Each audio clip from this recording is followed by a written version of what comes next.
4700 करोड़ का एक्सप्रेसवे 20 दिन भी नहीं टिक पाया है। अमेरिका जैसी सड़कें बनाने का दावा करने वाले नेता सरकार मुंह छुपा रहे होंगे। बारिश का पानी सुखाने के लिए लखनऊ कानपुर एक्सप्रेसवे पर पंखे लगाए गए हैं। 18 दिन में 84 जगहों से ये एक्सप्रेसवे धंस चुका है। सोने पे सुहागा तो ये है कि एक्सप्रेसवे बनाने का ठेका बीजेपी सांसद के भाई की कंपनी को मिला था। उद्घाटन के वक्त नितिन गडकरी ने कहा था कि यूपी की सड़कें अमेरिका जैसी होंगी। कि हम एक के पीछे एक ऐसे महामार्ग बना रहे हैं कि उत्तर प्रदेश के राष्ट्रीय महामार्ग ये निश्चित रूप से अमेरिका के बराबर होंगे, ये वचन मैं आपको देना चाहता हूँ। ये है अमेरिका जैसी वो सड़क। हाईवे का ये हाल जो आप तस्वीरों में देख रहे हैं, ये सबसे महंगा एक्सप्रेसवे है। इससे जाने आने के लिए सरकार 415 रुपए टोल वसूल रही थी, लेकिन ये हालत देखकर सरकार को टोल हटाना पड़ गया।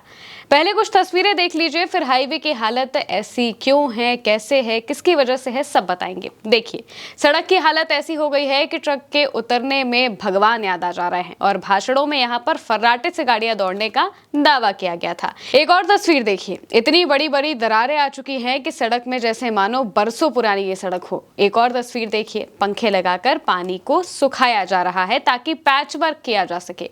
इस दौरान कुछ लोग स्थिति भी बताते हुए दिखाई देते हैं। वो क्या बताते हैं वो भी सुनिए। कार्य पूरा कर लिया है, लेकिन 100 मीटर अभी बाकी भी है। मिट्टी गीली है, जो इन्होंने भरान कराया है, बिटुमिन दबाया है, उसमें भी पानी है, जिसको देखते हुए NHAI ने प्लास्टिक के तिरपाल डाले हुए हैं। यदि बरसात होती है तो इनको बिछाया जाएगा।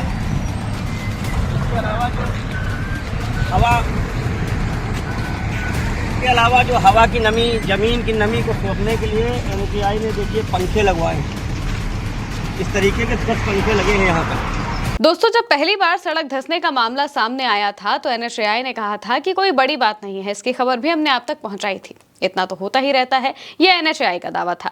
लेकिन अब जो तस्वीरें आ रही हैं, इसके बाद तो लोगों को अपनी जान का खतरा लगने लगा है। लखनऊ कानपुर एक्सप्रेसवे पर इतनी जगह सड़क धंस रही है कि उसे टोल फ्री करना पड़ा है। 63 किलोमीटर लंबा एक्सप्रेसवे 18 दिन में 84 जगहों पर धंस चुका है। सरकार की इतनी फजीहत होने के बाद कुछ एक्शंस लिए गए हैं। NHAI को एक्सप्रेसवे बनाने वाली कंपनी PNC इंफ्राटेक लिमिटेड को नॉन परफॉर्मर घोषित करना पड़ा। कंपनी के 3 अफसरों को हटा दिया, अगले 2 साल के लिए बैन भी कर दिया है। एक्सप्रेसवे की कानपुर लेन पर 39 जगह पैच वर्क किया जा चुका है। लखनऊ लेन पर 45 जगह मरम्मत की जा चुकी है, यानी कि पूरे एक्सप्रेसवे पर सड़क धंसने की वजह से कुल 84 जगह पर मरम्मत करनी पड़ी है। यहाँ तक कि वहां पर जाने वाले लोगों का ऐसा दावा है कि जब वो यहाँ से जाते हैं तो कहीं पर सड़क ऊंची है, कहीं पर नीची है, कहीं पर चलने पर ही पता चल रहा है कि सड़क धंस सकती है। लखनऊ से उन्नाव जाने वाली लेन को इजराइल खेड़ा पर फिर से बंद करना पड़ा। यहाँ 200 मीटर दायरे में मरम्मत चल रही थी। बारिश में यहां दोबारा गड्ढा हो गया। लखनऊ से 30 किलोमीटर दूर बने इलाके में 100 मीटर के एरिया में सड़क दोबारा बनाई गई। 400 मीटर आगे भी सड़क के छोटे हिस्से को डामर गिट्टी डालकर दोबारा तैयार किया गया था। यहीं पर कानपुर से लखनऊ की तरफ जाने वाली दूसरी लेन पर मजदूर सड़क के एक हिस्से की मरम्मत कर रहे थे। उन्होंने बताया कि 30 जुलाई को गिट्टी से लदा एक ट्रक धंस गया था। जब पहिया बाहर निकाला तो पूरा का पूरा ट्रक ही पलट गया। NHAI ने यहाँ करीब 1000 स्क्वायर फीट एरिया की सड़क को उखाड़ा है, 2 फीट गड्ढा किया और उसे फिर से बनाया। करीब 12 घंटे बाद ही उसी जगह दोबारा 1 से 2 इंच की दरारें आ गई, यानी कि जितनी बार भी मरम्मत कर ली जाए वहां पर दरारें आ जा रही हैं। एक्सप्रेसवे को PNC इंफ्राटेक कंपनी ने बनाया था। कंपनी के मालिक भाजपा के राज्यसभा सांसद नवीन जैन के भाई प्रदीप जैन हैं। 23 फरवरी 2022 को एक्सप्रेसवे का ठेका मिला था। अक्टूबर 2024 को कंपनी पर नए टेंडर में भाग लेने पर बैन लगा दिया गया था। साथ ही 2 सहायक कंपनियां PNC खजुराहो हाईवेज और PNC बुंदेलखंड हाईवेज को भी बैन कर दिया गया। ये CBI में दर्ज एक मामले को लेकर हुआ था।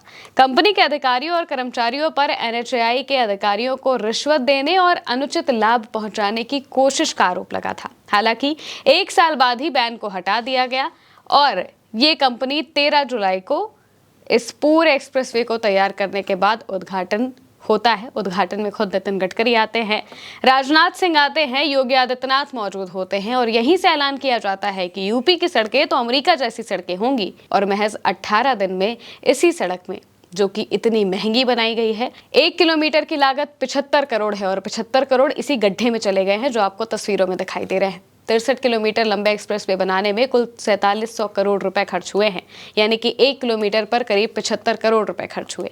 यूपी में अब तक जितने भी एक्सप्रेसवे बने हैं उसमें ये सबसे महंगा है। इससे करीब 10 गुना ज्यादा लंबे गंगा एक्सप्रेसवे का उद्घाटन 18 दिसंबर 2021 को हुआ था। 594 किलोमीटर एक्सप्रेसवे बनाने में करीब 36,230 करोड़ रुपए खर्च हुए थे, यानी कि 1 किलोमीटर तैयार करने में करीब 61 करोड़ रुपए खर्च हुए थे। इसका टोल भी महंगा है। हाईवे पर एक तरफ से सफर के 95 रुपए टोल लगते हैं, एक्सप्रेसवे पर एक तरफ का टोल 275 रुपए, जबकि दोनों तरफ का टोल 415 रुपए वसूला जा रहा है इस एक्सप्रेसवे का, जिसकी तस्वीर आप देख रहे हैं। इस खस्ता हाल एक्सप्रेसवे के लिए भला कोई 415 रुपए क्यों देगा? अब अखिलेश यादव ने भी इसको लेकर बयान दिया। उन्होंने एक्स पर पोस्ट करते हुए लिखा, ये है भाजपाई तरक्की की नई हवा। कुछ दिनों पहले ही जिसका उद्घाटन हुआ हो उस सड़क को मरम्मत की जरूरत पड़ गई और एक्सप्रेस स्पीड से मरम्मत को सुखाने के लिए पंखे का इस्तेमाल किया जा रहा है। ये भी हास्यास्पद है। 2-3 हफ्ते में ही जिस एक्सप्रेसवे का दम उखड़ने लगा है उस पर चलने का जोखिम कौन उठाएगा?